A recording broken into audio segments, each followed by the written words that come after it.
Master's, Bible Baptist Academy, National City, California, and the title of my declamation, Patriotic Speech, Is the Bible True? By William Jennings Bryan. I desire to present to you the greatest issue in the world. I am interested in the political issues, but have never discussed in politics any issue that approaches the issue I now present.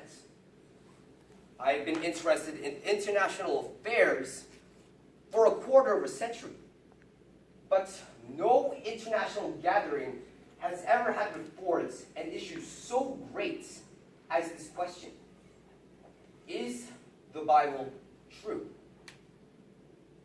Do you know how much depends upon it? The Bible is either true or false.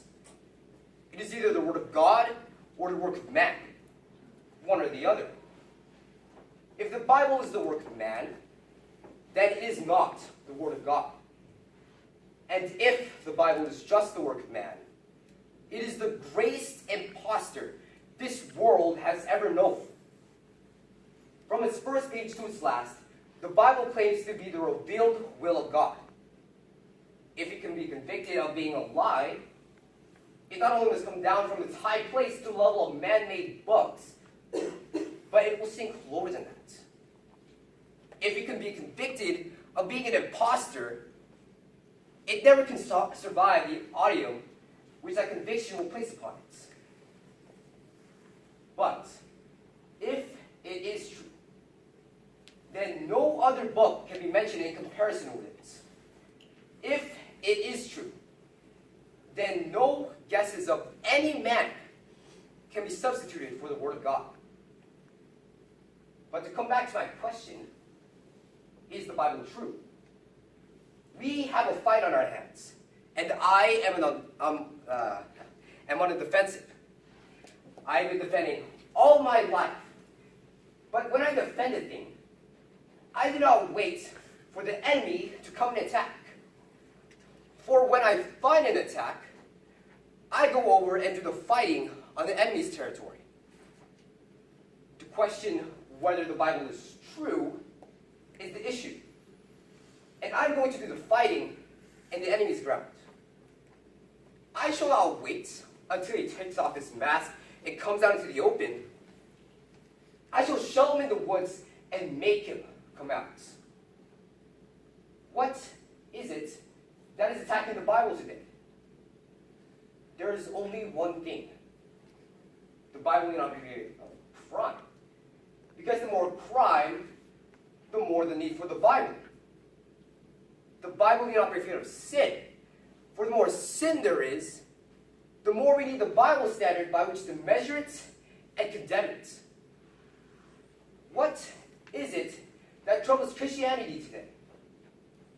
It is a scientific excuse for discarding God and for discarding His Word and for discarding Christ. There is only that. And it is a menace to the Christian religion of this world. It is also a menace to society and to civilization. That is why I am defending the Bible. It gives us that upon which the world must build. And there is no hope for the future if we give it up. I am not afraid of an atheist. The atheist is not doing much harm. When a man denies the existence of God, he puts himself outside the pale of reason. A man who can look at this universe and not believe that a God made it cannot impress many with the weights of his arguments. I do not worry about them. The man I am afraid of is a theistic evolutionist who says he believes in God, but leads the student who trusts him and follows him back step by step until God is out of sight. He deceives the students. He tells them that he does not have to give God, and that evolution is God's plan and a more sublime plan. And yet, when he gets to the beginning of evolution, he has put God so far away He has no influence on the life. I regard theistic evolution as simply an aesthetic, which deadens the pain, while atheism removes the religion. The theistic evolutionists are the ones who are doing the harm. No preacher can stand behind the pulpit and deny the existence of a God. But some stand behind the pulpit and preach things that cannot be true if the Bible is true. By concealing their real beliefs, they can draw their salaries and impair the spiritual lives of the members and destroy evangelism among the churches.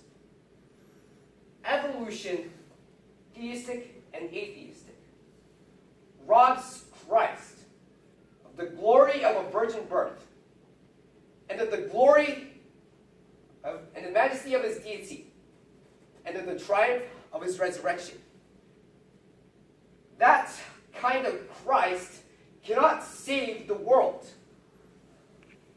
We need the full statured Christ of whom the Bible tells. The Christ whose blood has colored the stream of time. The Christ whose philosophy fits into every human need. The Christ whose teachings alone can solve the problems that vex our hearts and perplex the world.